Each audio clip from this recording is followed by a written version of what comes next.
shortly. That way. Okay, good afternoon, everyone, and welcome to our regular meeting of the San Francisco Creek Joint Powers Authority. And today is Thursday, October 28th, so about 3:32.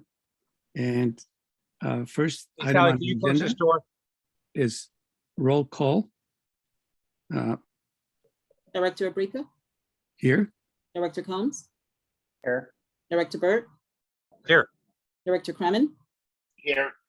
and Director Pine is not present at the moment, but we are expecting him. Okay. Item number 2 is approval of the agenda.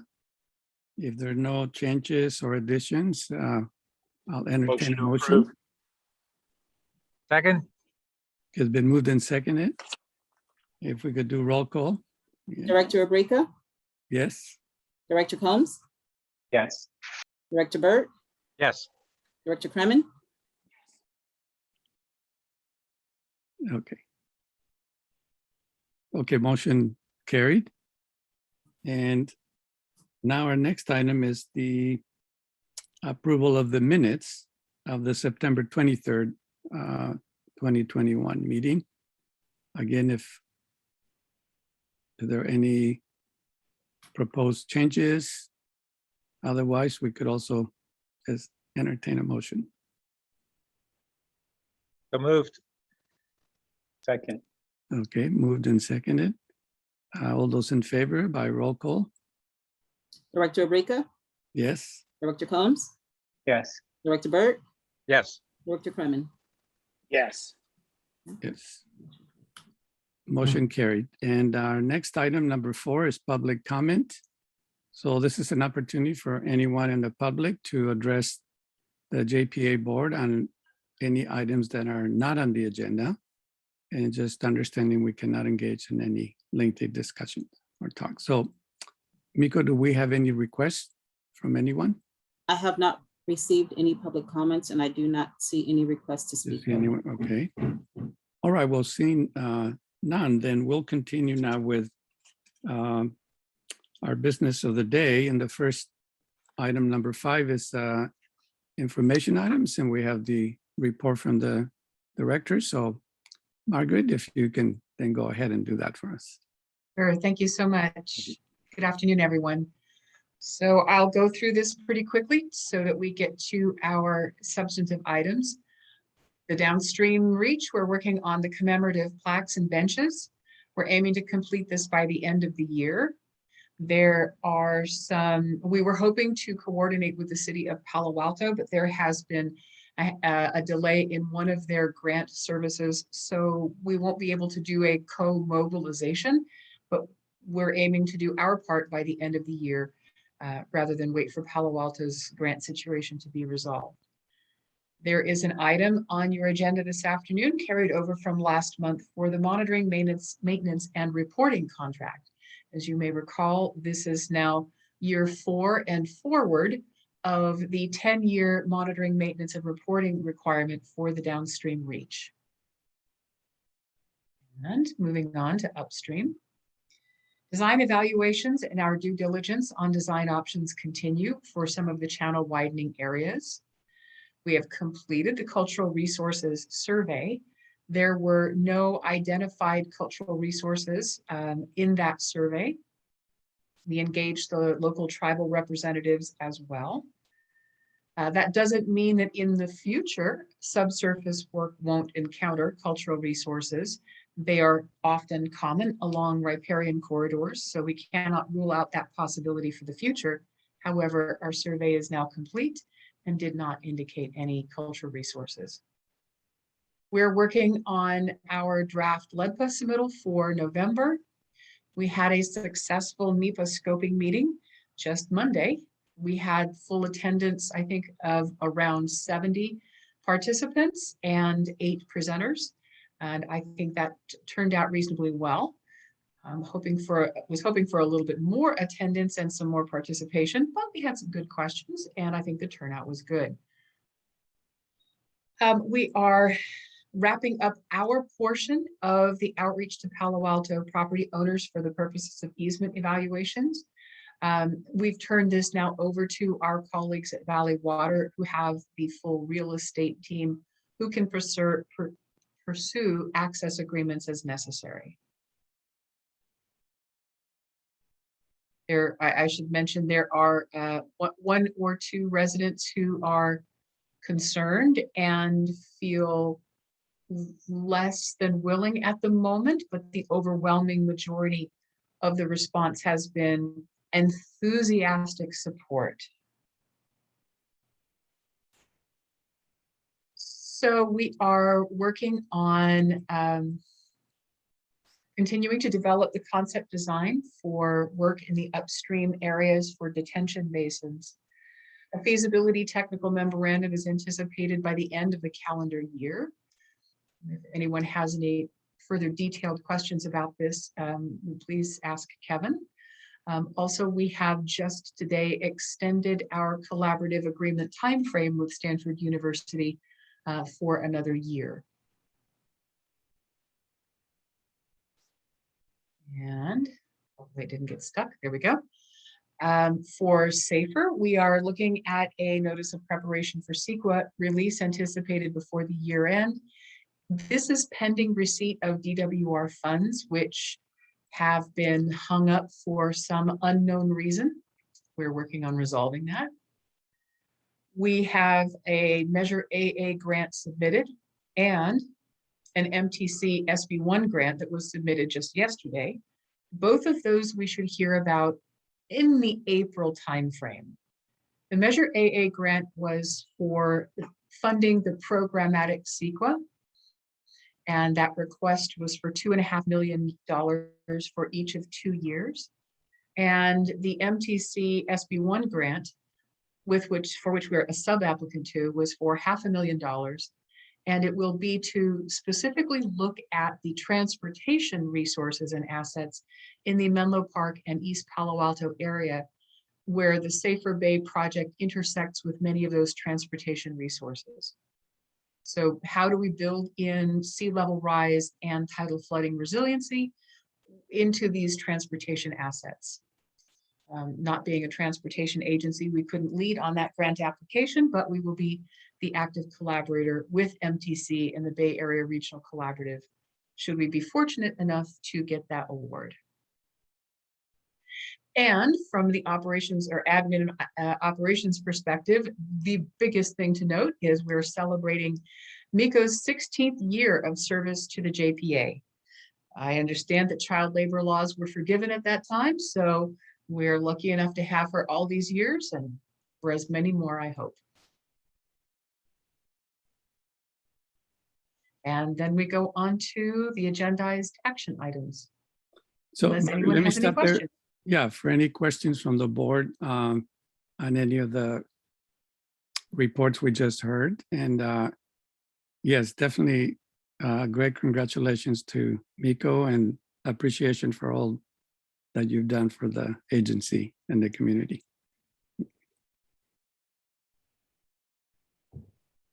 Yeah, I don't have any questions about the executive director's report, but I'll ditto on the congrats to Nico for our 16 great years of service. Yeah. Clearly a child labor violation someone might investigate. Yeah, and I would just like to share my appreciation for how much Miko has done and how much her contributions continue to grow over her tenure. And it's been a pleasure. Yeah. Thank you. I appreciate the comments. Thank you, guys. Yeah, so Margaret, just a reminder, I know that DWR funds, there's been delays, but just briefly, could you refresh us what's going on with that? Or Sure. So it is a grant that was applied for a long time ago. So when we finally were able to deploy the consultant to do some of the work for us under that grant, DWR actually had to reestablish an invoicing process. They did so and successfully cut us a check, but it was never delivered. It was lost in the mail. It was returned as undeliverable to DWR. they were not prompt in telling us about that failure of delivery. And when we followed up with them, they said, oh, well, that's really odd. Well, we've destroyed the check and now we have to cut another one. So that was 3 weeks ago. And, you know, I continue to send emails and call and leave messages, and I have again this afternoon, and I'm waiting to hear back as to why the process has taken so long. The entire grant was for $1.3 million. For invoice number 1, I think we were looking at something like $50,000. So it's necessary for us to be able to keep moving along, to have a process where we can to be paid back. This is one of those reimbursement grants, so we have to have a process in place with them that we know works before we stick our necks out too far. Okay, thanks for that update. So, any other questions? Is there any member of the public have any requests to speak on anything? Otherwise, we can go to the action items section. Yeah, so let's talk about this, the resolution, which I know that all government entities are doing this, but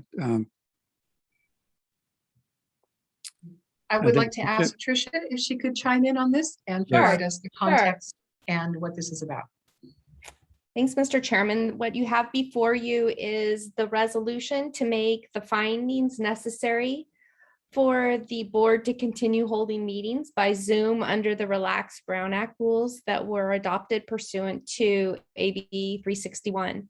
So this resolution makes the determinations that will allow that to allow you to continue meeting this way. And then every 30 days after you make this determination, you'll have to reconsider facts and circumstances and make findings that you want to continue to meet via Zoom. And this can continue for so long as the statewide state of emergency exists. And I'm happy to answer any questions about the resolution if you have them. yes. Thank you. Any questions?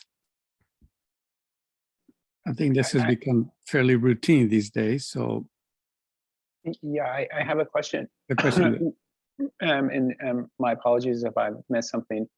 Were we planning at some point to have a discussion about like what we felt comfortable about, or what sort of signals we were looking for as far as meeting in person again, or meeting on some sort of hybrid model where we're in person and the public is not there? And I don't know, maybe this is something that the director has spoken about and I just missed, but I just didn't know whether that was something we wanted to sort of tee up as a future meeting conversation or topic.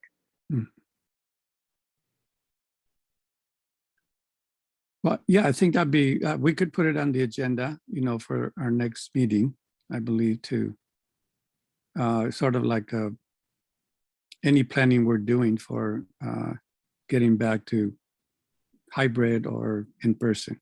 So yeah, I think we could do that. Okay, I'll add that to the November agenda. Mhm.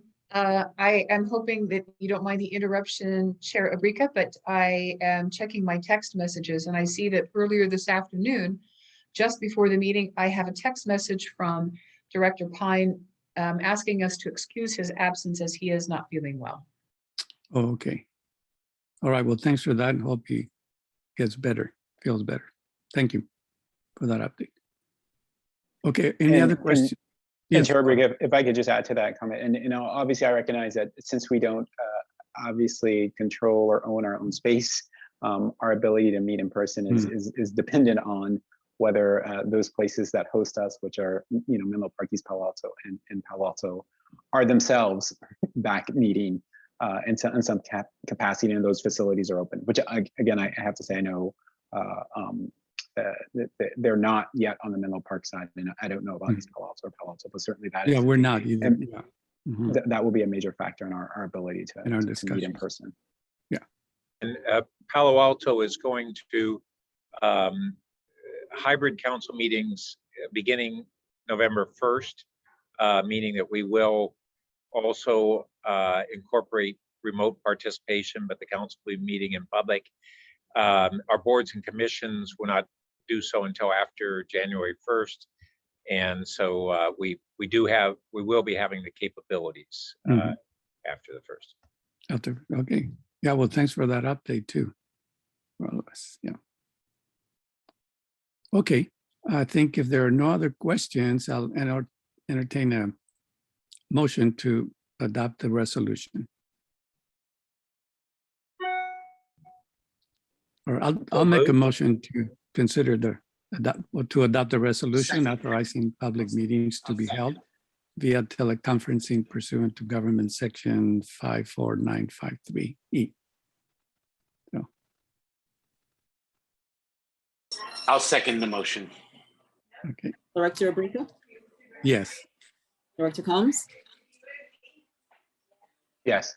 Director Burt, Yes. Director Kremen. Yes. Motion passed.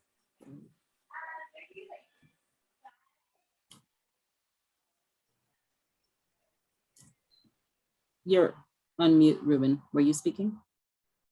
No, I was just saying our next Okay. item, 6B. Okay. Yeah. This item is carried over from the previous month's agenda. This is to authorize the monitoring, maintenance, and reporting contract with HT Harvey and Associates. As you may recall, we had a competitive solicitation. The responsive bid was from HT Harvey and Associates.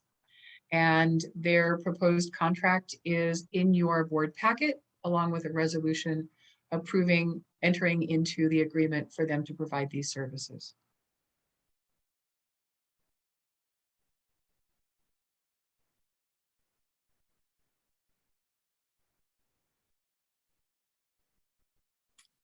Yeah, any questions on this contract? I know, yeah, this is being carried over from the last meeting, I think so.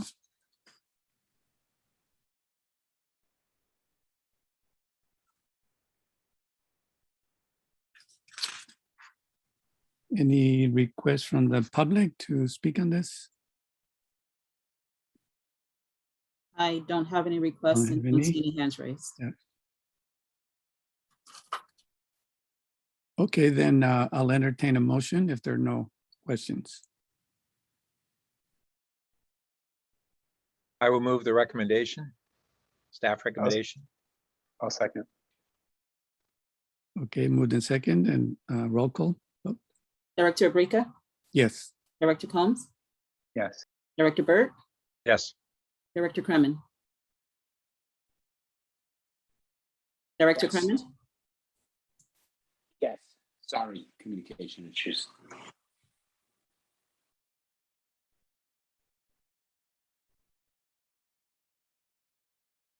Okay, moving on to our comprehensive plan update for 2021. The 2020 edition of the San Francisco Creek Joint Powers Authority Comprehensive Plan has included input from community members, our agency partners, and from members of the board. Thank you, everyone who provided input.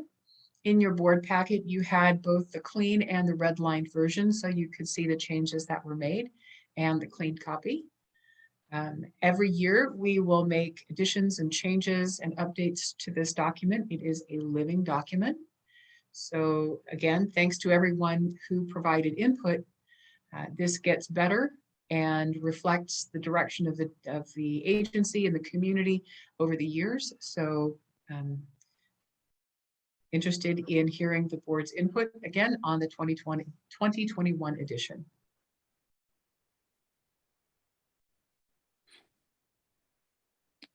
Yeah, any questions or input?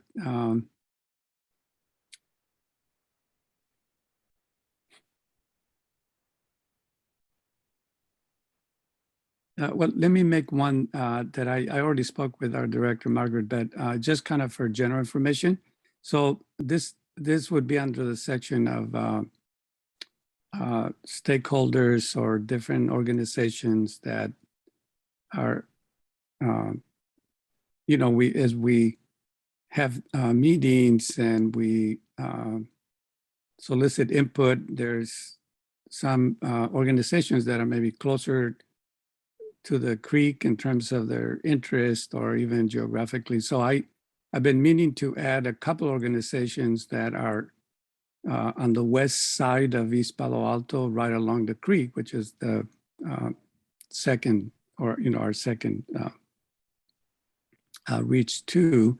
One of them is the Woodland Park Communities, which has a portfolio of about 1,600 units, apartment units, and they have a community engagement program. So there's somebody who regularly communicates with the tenants. They have a newsletter. They're very active with their tenant community. So I think it's important for them to be definitely on the list of organizations as we move more into this project. And then another group that it's just a volunteer group, but is mostly people who live on the west side. And that includes me in a way, but it's West of Bayshore Community Association. And it's a group of volunteers that historically has put on the National Night Out event that cities do. And, East Palo Alto, we usually do about 10 or 12 sites, although recently we haven't, and nobody has, but we hope next year to do that. And anyway, those are two organizations that I think are important to keep in communication with people. So that was some input I had given to Margaret too. And thank you for that. Okay, anybody else or any requests from any public comments? I don't have any requests and Okay. don't see any hands raised. If there's no request, I think then this also is up for action. And if there's a motion, and we'll move on from this.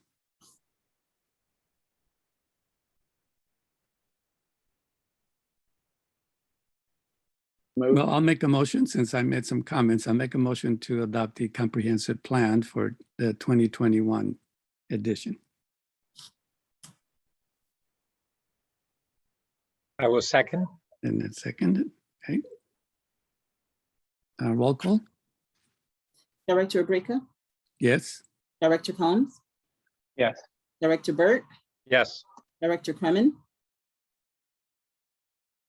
Yes. Yes. Okay, motion carried.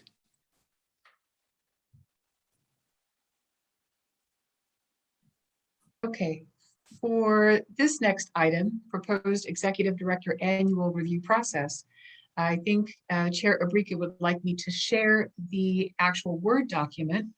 I think it may have been truncated from his printout, so it would probably be helpful also for everyone to see so we can follow along the results of the conversation with the Personnel Committee. So bear with me for a moment as I stop sharing my screen and go find that document. Mm-hmm. Yeah, and just as a little background, the Personnel Committee Director Drew and myself met with Margaret in a advertised or agendized meeting. And if the board remembers our next step in this process was to try to anticipate this coming year with some timelines and also, some changes that we were making to the process. So this is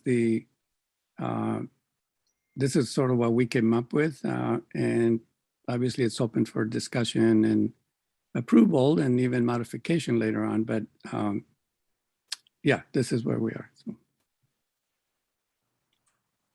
Okay, I've shared the screen, just wanting to confirm everyone can see agenda item 6D.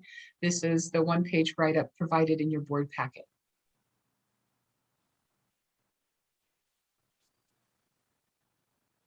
So the summary is, each year, the executive director shall receive their review on the fiscal year basis. That process begins in February.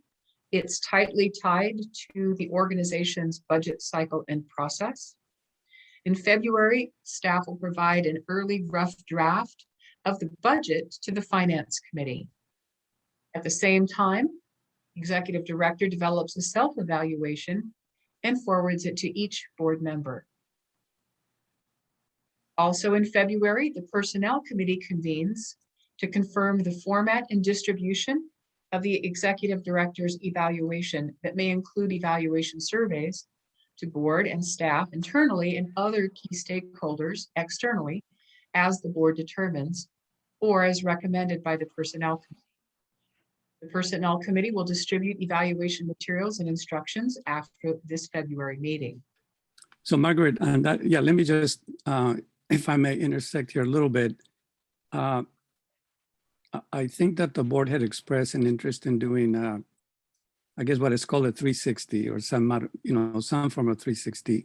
Right, that's this part, the external as you determine. The question for the board, I think even in this meeting, because I don't think we had necessarily, we just discussed it, and that is whether the board is interested in having other stakeholders involved in the evaluation. And maybe we don't have to determine that tonight, but that is something that, is definitely more open for discussion. Any thoughts on that from anybody or? Miyaki, Good, we'll never fight about it. You love to come. Yeah, it was okay. Gary, I think you want to mute. Oh, no. Oh, no. No worries. We're getting some comments. We've all been there, and we'll be there again.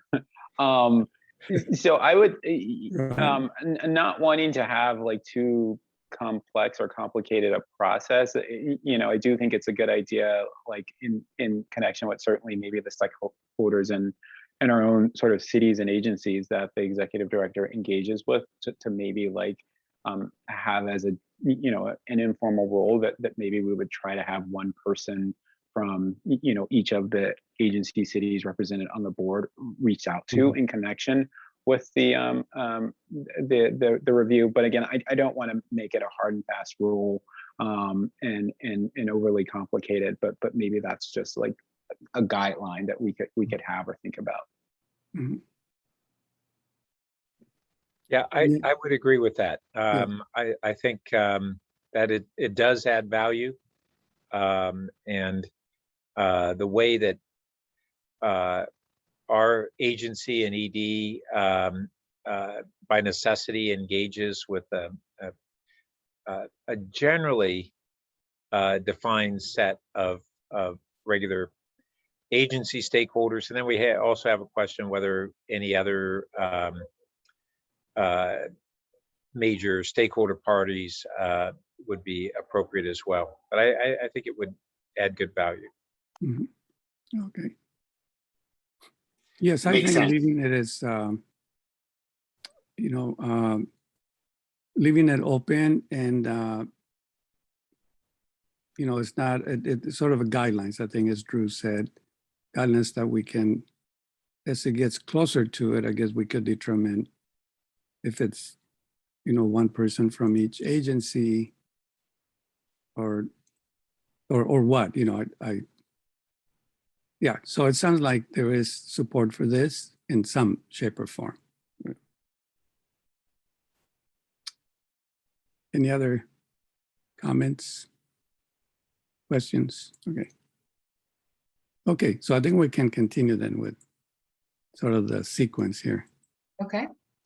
So the following month in March, all evaluations, internal and any external, should the board choose to deploy those, would be received by the Personnel Committee 2 weeks before the March board meeting. That gives staff and the committee time to compile that material and have it ready for presentation to the full board. One member of that Personnel Committee compiles and summarizes the results. Oh, Margaret, so let me, again, I think I had made the comment, but maybe I didn't send it directly, but Well, just personally on this, being part of the personnel committee, I think it's better to have both the personnel committee, not just one person. Okay, I mean, even if one person does most of the work, whatever, but I think that it should be the personnel committee. okay.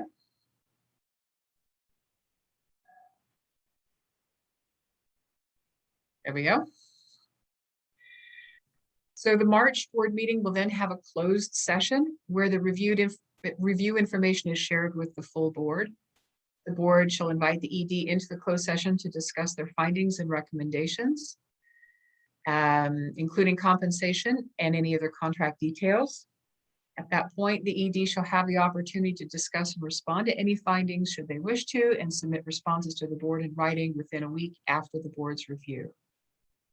Following month, in April, in regular session, the board agenda shall include an item regarding the executive director's compensation and any other relevant contract details.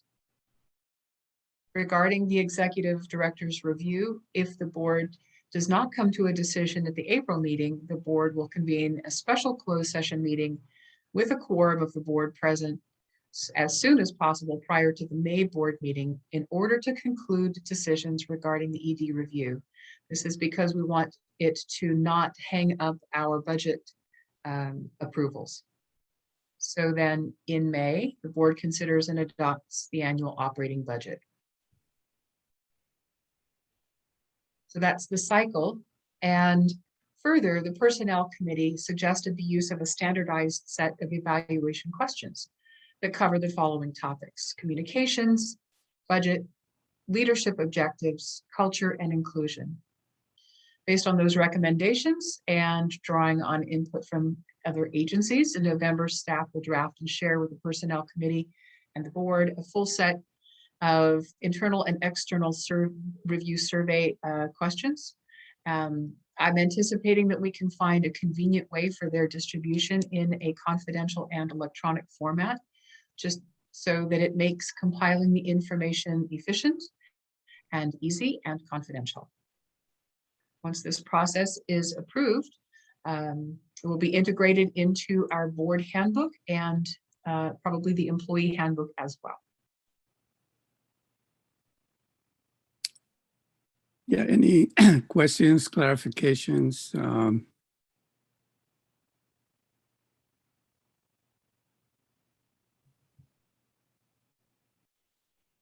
So I'll add one thing that I think what we'll do, the Personnel Committee and, and our ED is we'll draft some,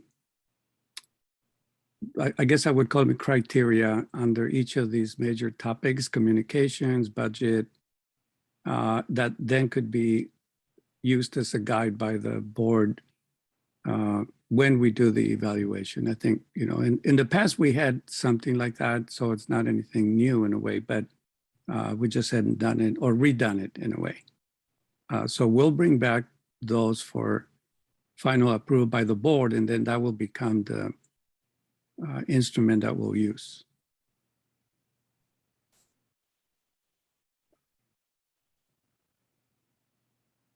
Yeah. Any other questions, comments, or any requests from the public? Miko, if you see anybody wanting to jump in.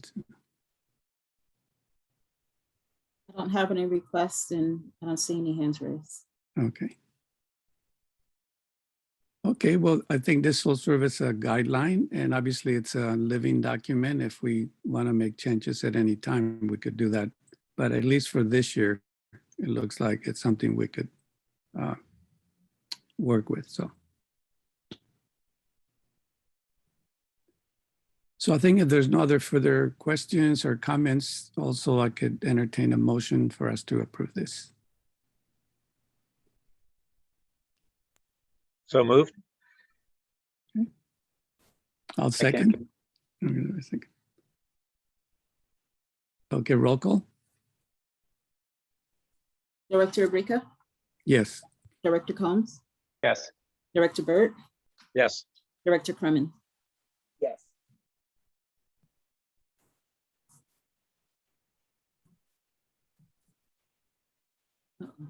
I'm going to go back to the slides. Well,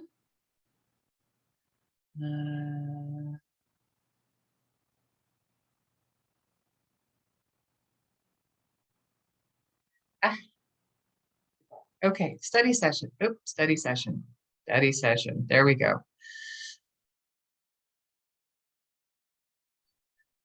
So as you read in your board packet, the board requested a full discussion of the current status of the Reach 2 funding framework. If it would be helpful, I'm happy to pull up that segment from the board packet so that we can all share that on screen. Chair Brica, would you like me to do that? Yes, I think that would be good. Also, yeah, for Okay. public members too, yeah. Okay. Give me a moment then.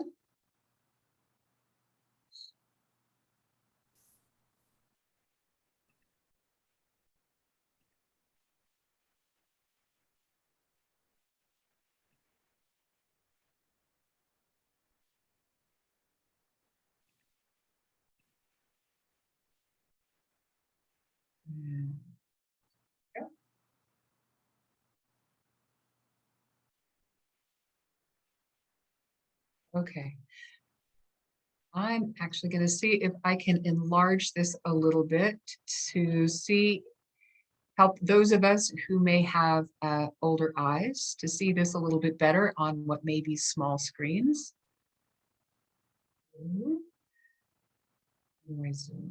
Zoom.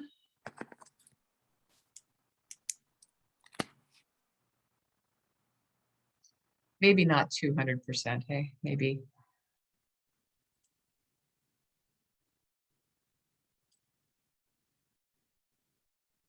You can see the whole page. Okay. So back at the board's strategic planning retreat, there was a conversation about having two parts of a study session. The first study session was to discuss the role, scope, and implications of the SFCJPA's participation in shoreline projects. That was our previous study session. The second study session request was around Reach 2 elements, their costs, and funding scenarios. So this is, as I'm sure you've noticed over the years, kind of a moving target. Our current information about total project costs. This includes the engineering costs, the design costs from Valley Water, as well as ancillary costs that include things like construction management, utility relocation, real estate, which is easement and access acquisition. So total cost is estimated at, so the construction costs are estimated at $34,800,000. Ancillary costs at, call it 13.7 and change million. The uncertainties about these costs include easement and access costs.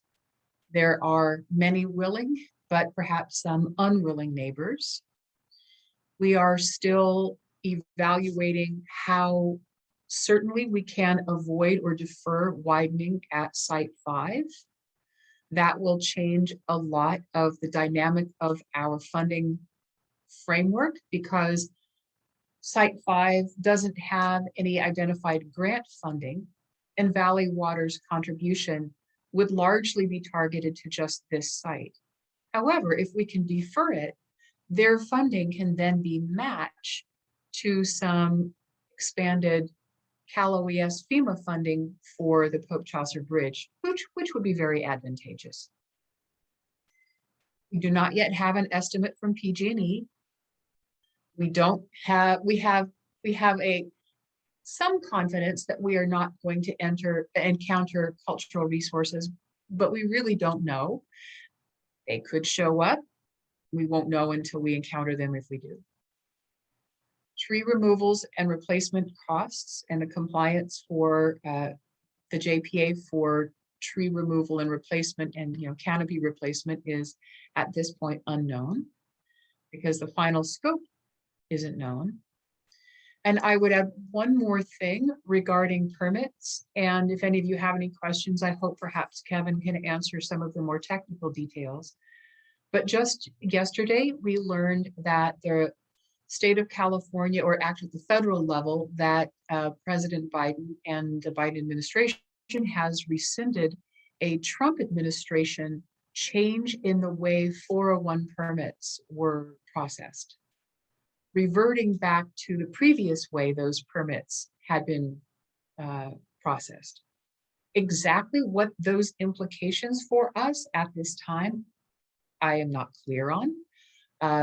However, it could be either more lengthy or more costly. Not sure. But therein lies another area of uncertainty is permit costs, and those are changing. At this time, the Reach 2 total project cost estimate is 48.6 million. Again, we want to caveat those numbers. Costs may not reflect the cost of materials or labor at the time of construction. We know we're a couple of years out and inflation may be a thing. If there are other things that we're competing with, for example, natural disasters or other regional or local impacts to either labor markets or contracting services could change our cost estimates. That gives us a pretty good idea, if you wanted to sort of put a pin in somewhere around $50 million is the total project cost. And now we come to our identified funding. So Cal OES and FEMA has the Hazard Mitigation Grant Program. We have present confirmed funding for $3 million. Because I actually should update this. The request is not to 9 million, but by 9 million. Because the HMGP grant program for this particular funding cycle or funding tranche has some surplus revenue associated, surplus money available to it. And because our benefit cost analysis was so favorable, we can ask for additional budget and be within our request amount threshold, if you will. So we are increasing our request by $9 million to a full $11 million, which will cover the Pope Chaucer Bridge. There is, of course, a local match for that, and we're hoping that some of that will come from the money that is now part of the Reach 5 Valley Water contribution. We have a Department of Water Resources grant for $3 million. The U.S. Army Corps of Engineers is looking at a contribution of about $8.2 million. The Caltrans commitment for the Newell Bridge is about $8.9 million. And there's the revenue collected by Valley Water for a total of $38.3 million. So that leaves us a funding gap in the most optimistic scenario of about $2 million. I think that's, as far as I know, pretty darn optimistic and pretty exciting. I'm hoping that we keep it low like that. I would caveat that this number doesn't include the potential additional cost of moving soil. So there's some leftover soil from the downstream project. Palo Alto has let us park it at a spot near the Palo Alto golf course driving range near the playing fields. It's associated with the Reach 1 project. If we need to move this, the cost of moving and at this point disposal, Valley Water estimates to be about $1.2 million. We hope not to have to move it or pay for its disposal, because we're hoping to find off-takers of this excess soil in East Palo Alto or some other local development activity where that soil is appropriate for use in that application, and the recipient of that soil would be happy to take it away for us, and we don't have to pay for moving it or its disposal. So we want to make sure that that gets arranged. We understand that Palo Alto probably will have other plans for that location, and we want to honor their request to move it before they need the space for something else. There's a layout of funding gap scenarios. So I just shared with you the most optimistic scenario, but let's go through a few others. In one scenario, we have about a $10.3 million gap. The assumptions there are that we have no additional grants, but all probable funding comes through, and we still have to construct Site 5. We assume this scenario to be our present status quo. We believe the U.S. Army Corps of Engineers CAP 205 process will be successful, and we may be able to defer construction of Site 5, but we're still working to confirm that. So that's kind of our baseline, our status quo, not the most optimistic scenario, but the status quo scenario is a $10.3 million gap. Scenario 2, again, about a $2 million gap, and this is deferring Site 5, expanding the HMGP grant by $9 million to cover the Pope Chaucer Bridge and its related costs, and all Army Corps of Engineering funding comes through. This is an optimistic but possible scenario, presuming we confirm that we can safely defer the channel widening on Site 5, and we don't have any very significant surprises. Scenario number 3 is a $10.1 million gap. This happens if we can defer Site 5, we can expand the HMGP funding for the bridge, but the U.S. Army Corps of Engineers does not come through. I think this is unlikely, although possible, that the Army Corps will conduct its project evaluation and conclude that channel widening project elements are not feasible or cost effective.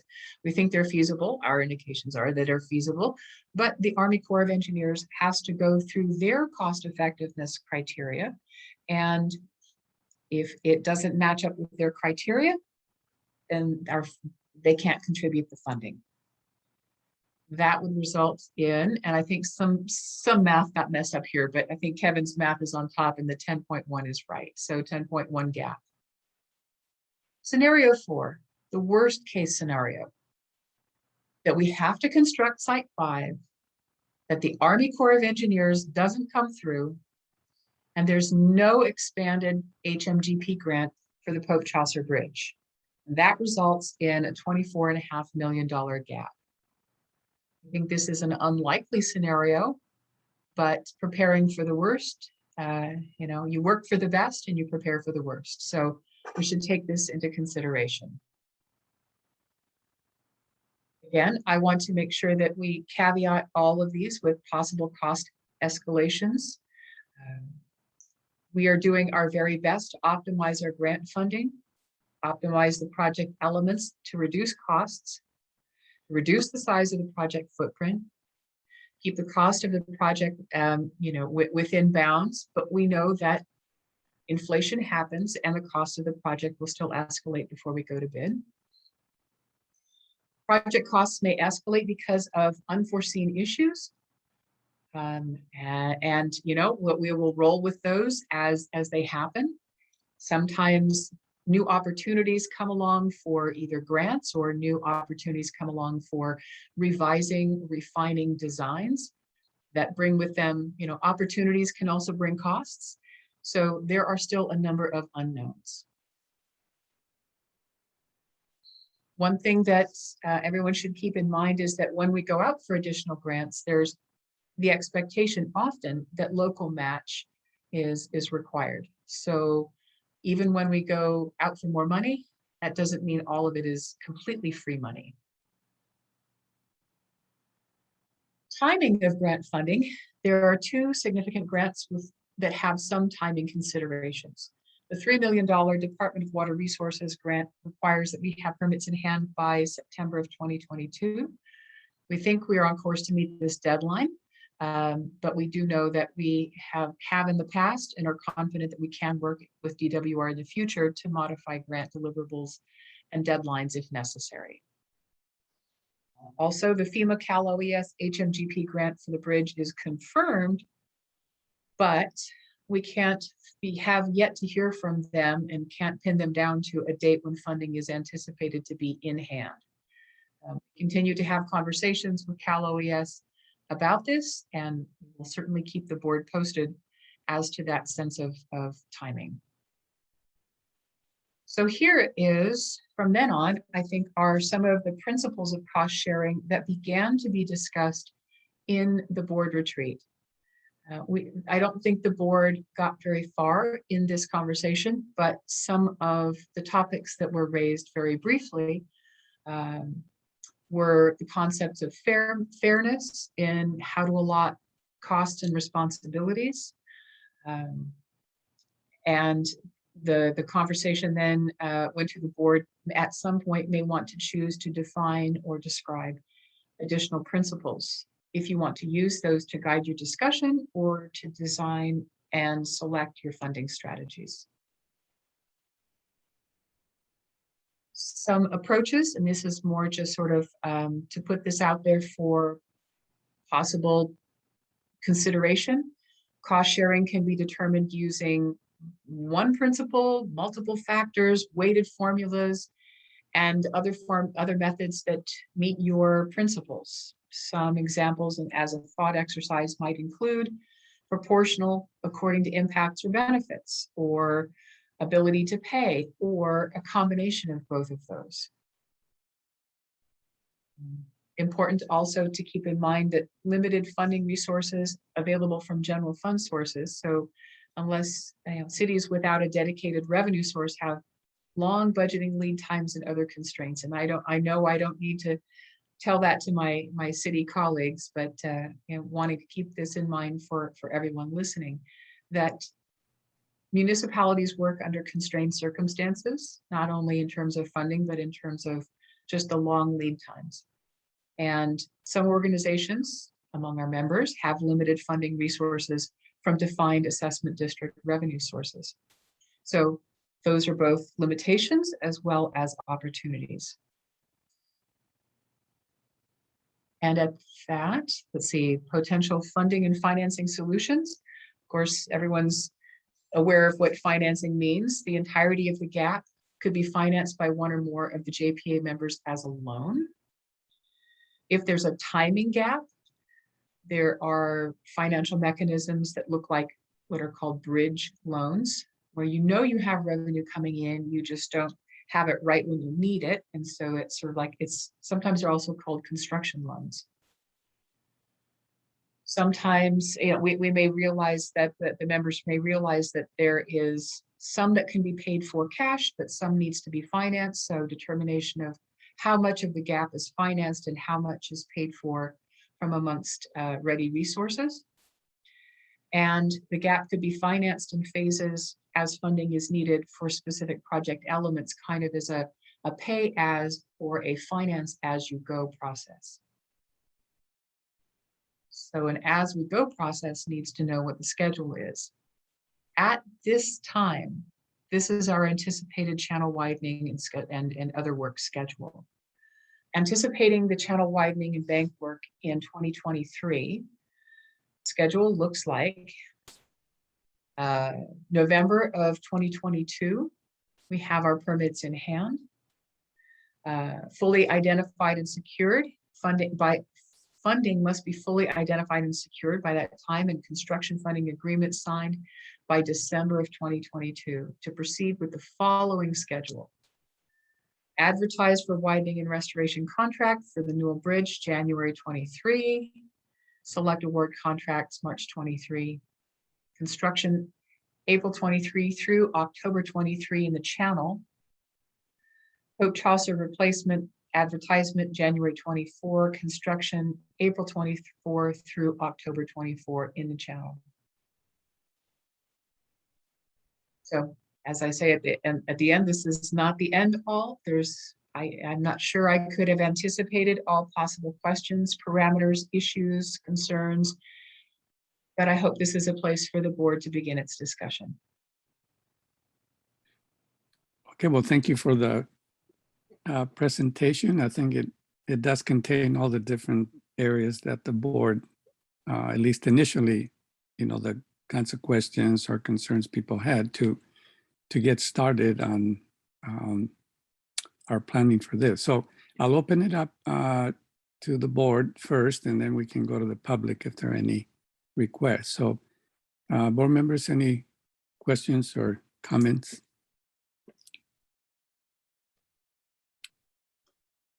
Yes. Yeah, please go ahead. Yeah, Chair Brica.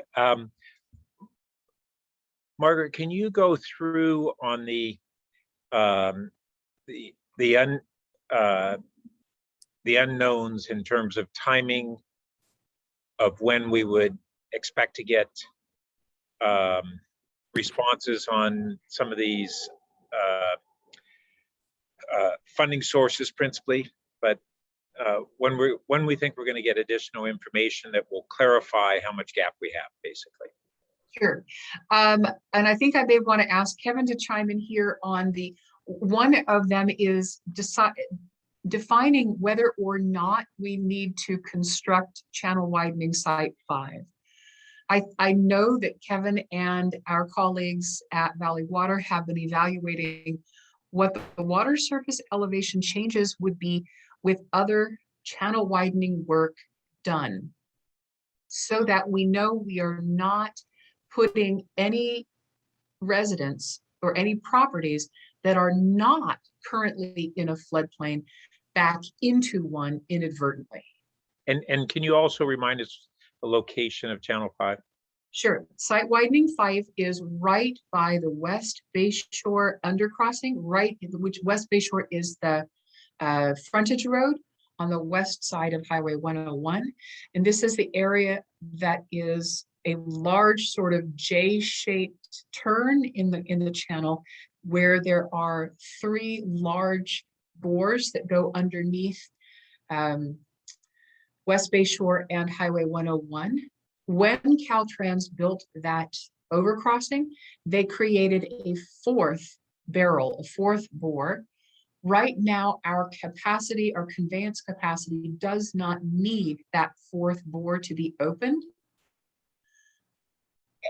But we could open it, and if it was necessary to do that to protect properties from inadvertently being re-entered into a floodplain on account of work being done upstream, we could do that. We are, as I said, we're going through those calculations together with our colleagues at Valley Water to determine if that is necessary. If we do any changes upstream and don't do anything at Site 5, will that change anything about the floodplain designation, the FEMA flood risk designation of any properties in that area who are not presently in a floodplain? Kevin, if you want to chime in here, if you have any insights about how long that process is going to take. Yeah, I would anticipate it taking somewhere in the realm of 4 to 6 months. We're currently engaged with the Corps of Engineers to help us understand kind of all of the details.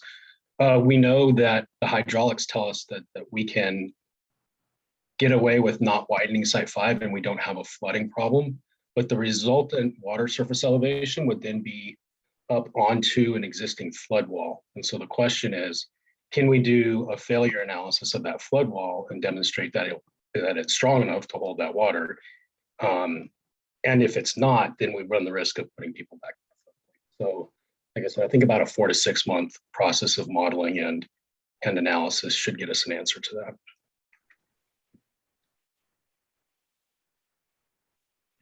In terms of other uncertainties, a key one is when we are going to learn about the date of the HMGP grant for the Pope Chaucer Bridge. And I'm hoping that in the process of submitting our additional funding request, we can get some clarification about their process.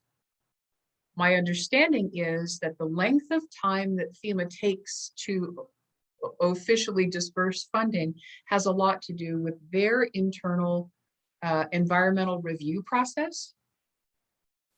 To the best of my knowledge, we haven't been contacted by them in several months for any information to support their environmental review. So, Kevin, do you have any sense also about, well, like what are, aside from continuing to pester them, which we do on a regular basis, what the next steps are to understand when they might be concluding their environmental review process, and we can go on to next steps or schedule something with them. My sense is that I'm optimistic about a response to our request for additional funding. I think that Cal OES is willing to do that. And of the two, between Cal OES and FEMA, Cal OES is the more nimble agency and can respond more quickly. FEMA has been taking quite a while. I think there's one bit of good news is that the Corps of Engineers, partially because of the CAP 205, but also because we're getting ready to submit our 404 application for core permit, has indicated that they will be the NEPA lead on both the widening sites and the Pope Chaucer Bridge.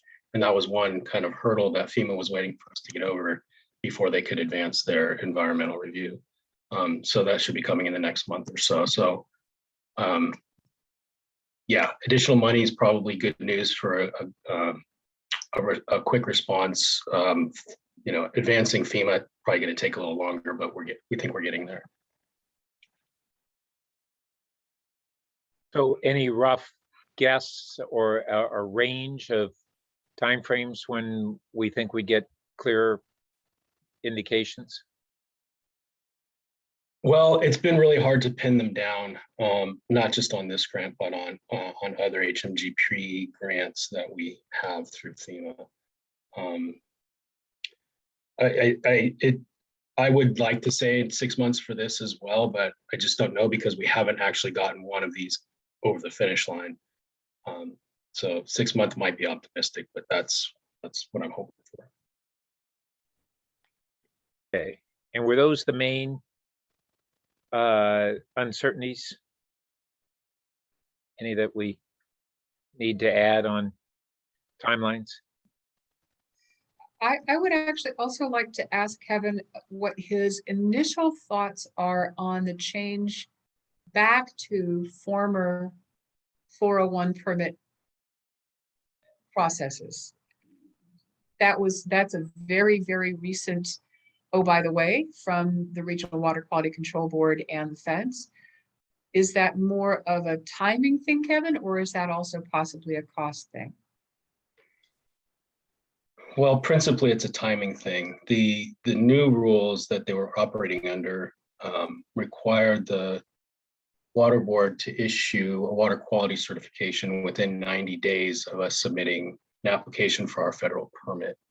And that was a gap that the water board wasn't, I mean, that was a time frame that the water board was not comfortable working under. If we revert back, which we have reverted back to kind of the old way of doing things, it's concerning that we could be drawn out similar to how we were in the previous application, and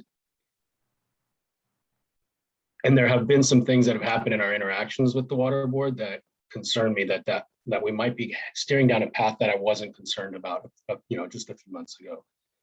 So it is a big deal, or it could be a big deal, and it could create some delays that we weren't anticipating a few months ago.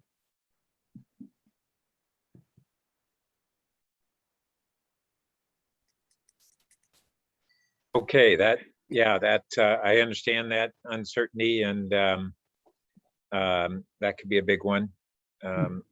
We'll plow forward. And I would say, you know, even though we are progressing with our designs in the channel widening sites, because we are doing our due diligence, because of wanting to consider how best to minimize impacts to project neighbors, we are at you know, we're not at the fully designed stage. So as we both do the due diligence for our project impacts and minimizing those, and we continue our design work, there is always, I think, the possibility, if not the probability, that we're going to find some things that we could do better or differently, and those may change the cost parameters or, you know, other features of the project. So until this is all tied up in a bow, there's still some measure of uncertainty. Great. And my last question has to do with the inflation costs. So when we have our 48.5 million or so current estimate, is that based on 2021 estimated cost of construction, or is it based upon the anticipated construction time frame with an inflationary adder included? Good question. It is based on current data. The cost of construction were just updated by Valley Water, so these are current costs. There isn't an that's not a word. There isn't an anticipated inflation index already added. Well, should we be including that? We could. Well, could or should? Well, if we wanted to do that as like a by-year thing, we could do that. So that we could say, okay, if we anticipate construction in 1 year, it's add X%. If it's in 2 years, add X plus 2%. If it's in 3 years, it's X plus 3%. Yeah, and we, Valley Water will have probably great information on the public works inflationary trends that we've been going through. And certainly they've been most years pretty significant in this region. So I would think that would be prudent, even as it digs a bigger hole for us. Agreed. We can do that. Okay. Thank you for the suggestion. Yep. Thanks. That's my questions. Yeah, other questions or comments from the board? More members? Yeah, this is Drew. So first to staff, thanks for the information and for agendizing this. I think I was at the retreat, the one that kept saying, hey, we need to have this discussion. We need to have this discussion. We need to have this discussion. I think Director Burt was in showing his wisdom and saying, well, maybe we don't need to get to it right away. And then as we're in it now, I'm like, yeah, maybe there's some complexity because there are lots of X factors. I mean, it's a different conversation if we're talking about 2 billion and 25 million. And we can't create a rubric or a standard that will cover all of those scenarios because it is just a fundamentally different conversation and a fundamentally different analysis and a fundamentally different rubric that you have to take into account if you're talking about 2 million versus something 10 times that. So I don't know, but definitely interested in hearing from my colleagues here. I don't know if we can, like at this moment, sort of establish some sort of scheme for how what is left over and needs to be paid, how that responsibility should be doled out. Because like I say, I think that the cost difference is just too high to be able to come up with one, one sort of approach that would, cover that spectrum. And so again, interested in seeing where my colleagues, but as I sit here, I definitely welcome and I'm thankful for the information. But as far as making a decision, as far as with regards to how we look at what the sort of additional cost, how that gets paid, I don't know if we're any closer to a resolution on that issue.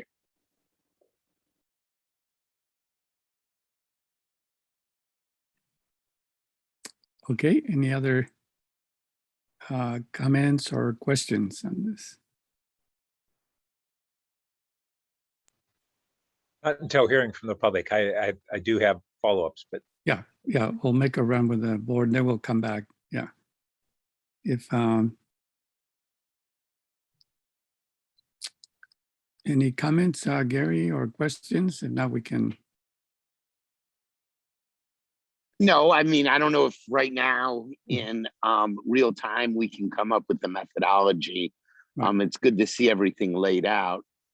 I think we need to do some, well, everyone's different, but talking with our home boards and seeing what they're thinking. Yes, good. Although the one thing I know they're thinking is let the other person pay. Yeah, right. There's some principle there, all right. So let me see if there are any requests from the public to speak or any questions that anyone might have. Miko, if you could check to see if anyone has made a request. I don't have any public comment requests, and I do not see any hands raised at the moment. Yeah, let me just add a couple of things and then we'll make another round. So on site 5, I just wanted to, when you were talking about, Kevin, I think about the walls or doing the, hydraulic, I guess, analysis to see if that, if it wasn't opened up, that, as I understand it, is whether the, potentially could still flood downstream. So you're referring to the walls that already have been put in place in Reach 1?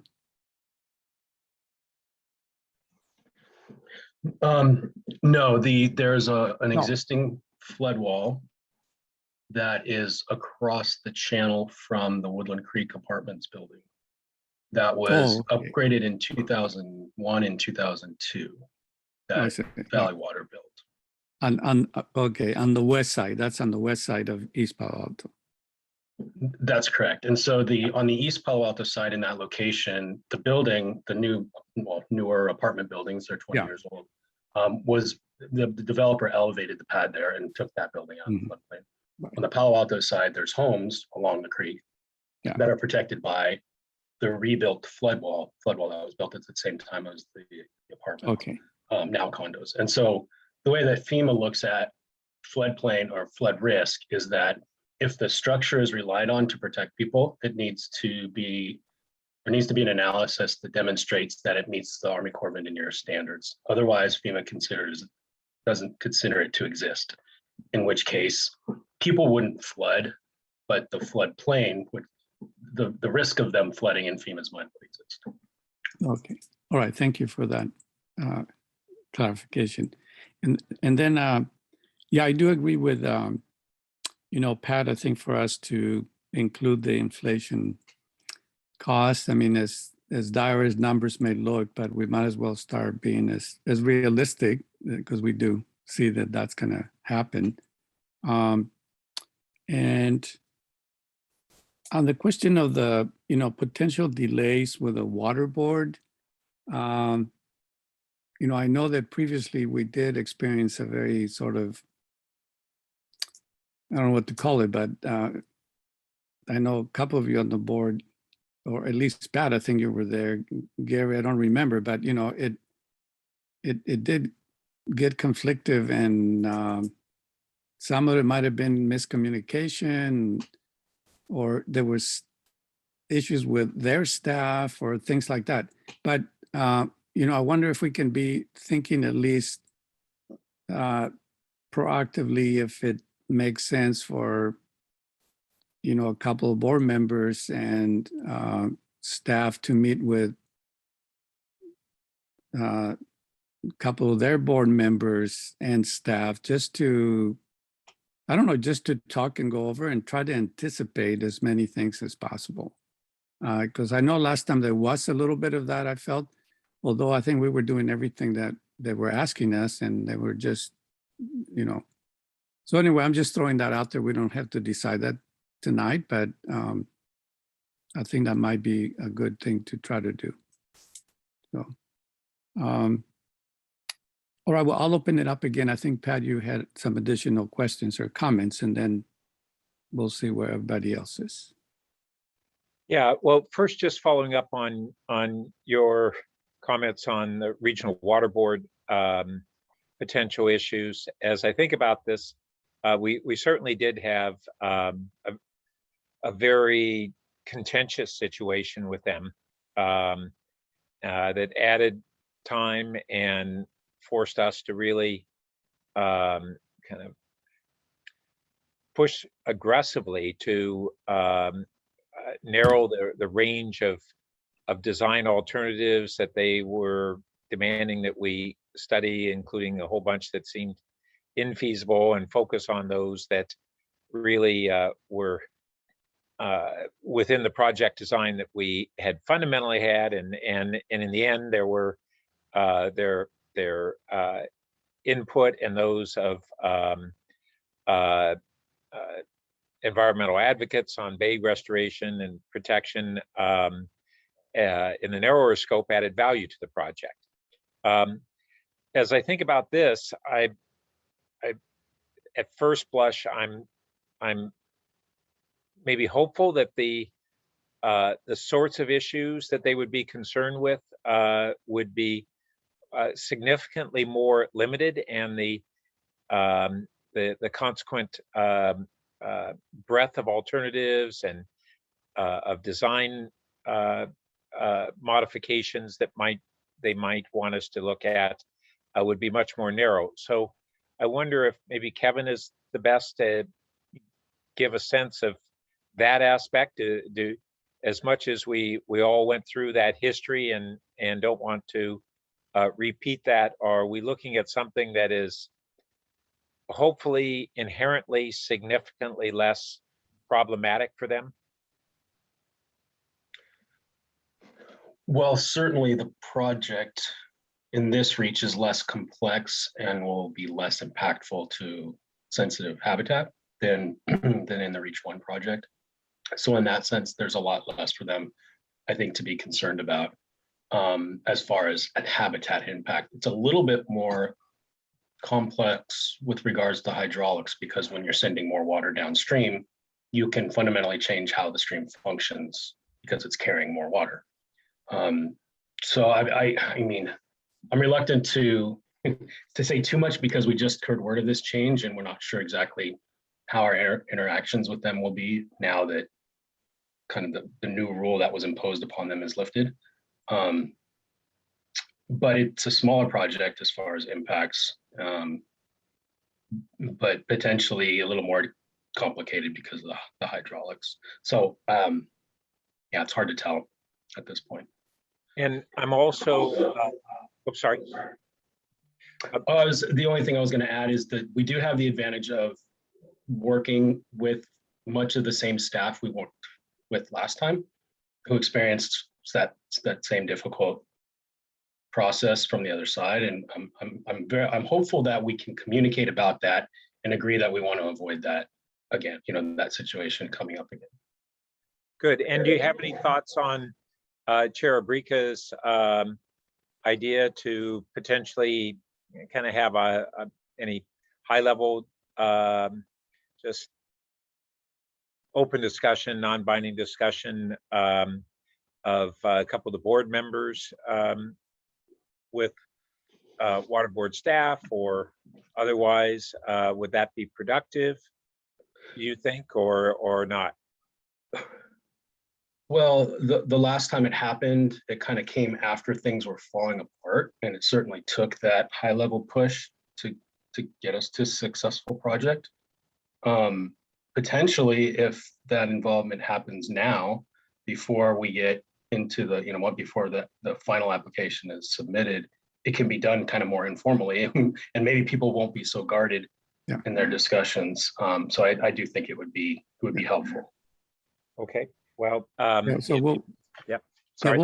I'll follow up on that. I think it would be good to do that. So good. One note, it's a minor note, but on the soil storage that is at the near the adjacent to the Palo Alto playing fields, a fraction of that I'm hopeful that the city of Palo Alto is going to be able to use. It's not it's not 50% of it or near that, but we are applying for a state home key grant with Life Moves to build a transitional housing project at the end of San Antonio on the former Los Altos wastewater treatment plant site. And that land would need to be elevated some for the project and would be able to take a fraction of that soil. Just a side note so people are aware of that. And let's see, I would say that as we go forward in this discussion, this narrative was helpful. I think it would, at least for me, and be interested in whether others feel the same way, formatting some of these, the various funding sources in a table would help me get a grasp on things in the totality. And then my last question is, as we're looking at different ways to bridge gap, one is, are there any other prospective grants that aren't on our list here? And I've wondered whether there may be emerging any grants that are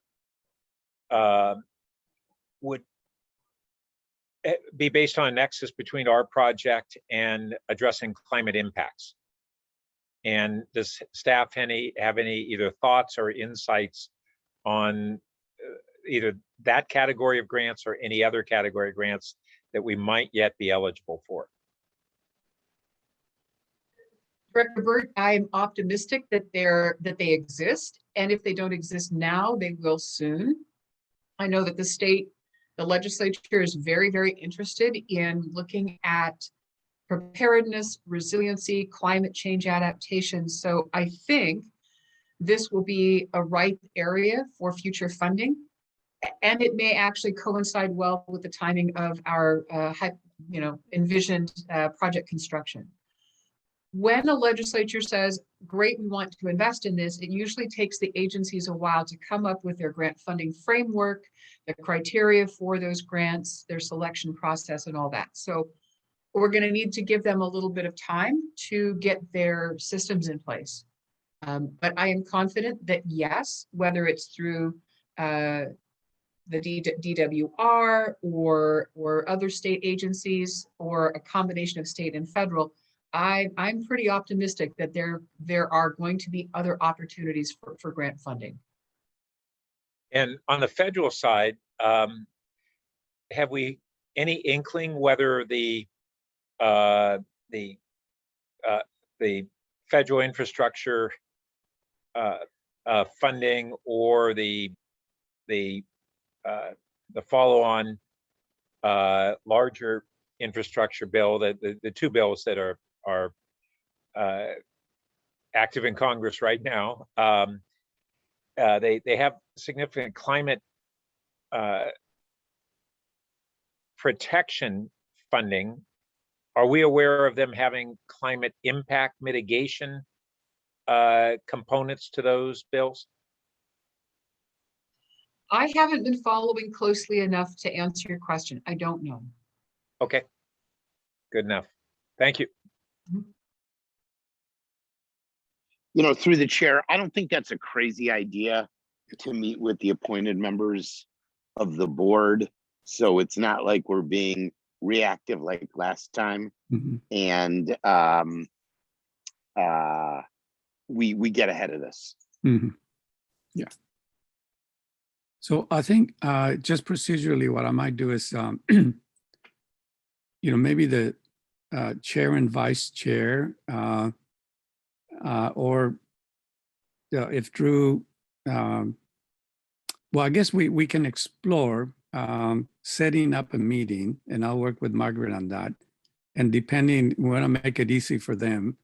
And depending on that, then we can have a couple of us meet. And it could be any two of us. I think the idea primarily, I think, is just to try to be proactive, have an informal conversation and see how we can be supportive of each other. Yeah.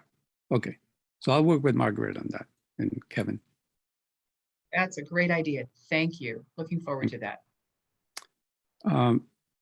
And then now I think if there are no other questions or comments, this was a study session. it's a good beginning. I think we gave some, feedback, and I think we can bring it back at some point, not right away, but I think sooner rather than later as things evolve or we have some new information and maybe begin to talk about other issues, even though we don't have to necessarily define the methods, I think, or somebody said the methodology for the gaps at this point. Yeah. Okay, so I think that concludes this part. And our next, back to the agenda, I think we're now at the conclusion of our meetings. Yes, yeah, so at this point, any announcements from anyone? Before I forget, I did want to double check. Our next meeting, I know the fourth Thursday is Thanksgiving, and so I forget whether we either didn't schedule a November meeting or we moved it to the 3rd, I guess. Could you remind us? Yeah, it's the 3rd Thursday in November. So it's going to be the So- 3rd Thursday, of Yes. course. Yeah. Okay. Just clarifying that. All And right. the same is so for December. Yeah, November, December is the 3rd Thursday. Okay. All right. So anybody has any comments or announcements or anything? Yes, Pat? just a brief one, and I shared this with Executive Director Bruce on this, but in just a recent meeting I had actually with we have 3 Santa Clara County representatives on the Bay Conservation and Development Commission. Not to mention that we have Director Pine and I'm not sure who else from San Mateo County. But we had a kind of a sub-regional meeting of our group, and had participation from other bodies, including the director of Santa Clara County's Office of Sustainability. And one of the things that was mentioned was that they had applied for a grant with CAL FIRE that they didn't receive in the last go round, that was to study some of the impacts of wildfires on watersheds in the county. And I mentioned that this is something that we're beginning to recognize as an issue, and that maybe we could pursue this with along with them and maybe other agencies, and work with our elected representatives, and particularly Senator Becker, who is very engaged in both the climate issues and the wildfire impact issues. And so I think there's something worth exploring. And I'll add that in discussions with some advisors to our city climate action initiative, it was pointed out to me that there are some leading researchers at Stanford who are delving into related issues, and we may want to engage with some of those academics who would also be interested, and I plan on following up with that to see whether that has viability. So I just wanted to share that and begin to get us thinking about kind of some of these related collaborations that frankly the climate change and what we witnessed this last Sunday, that if that storm had occurred on a saturated ground, and or if it had occurred with a watershed that had been largely reduced from a wildfire, we would have had a very different scenario. So just wanted to share those things. Okay. Thank you for that report. Any other reports or comments? Okay, well, hearing none, thank you, everybody, and have a good weekend so far. All right. Thank you. Thank you. Thank you, Chair Brica. Thank you, everyone. All right, thank you.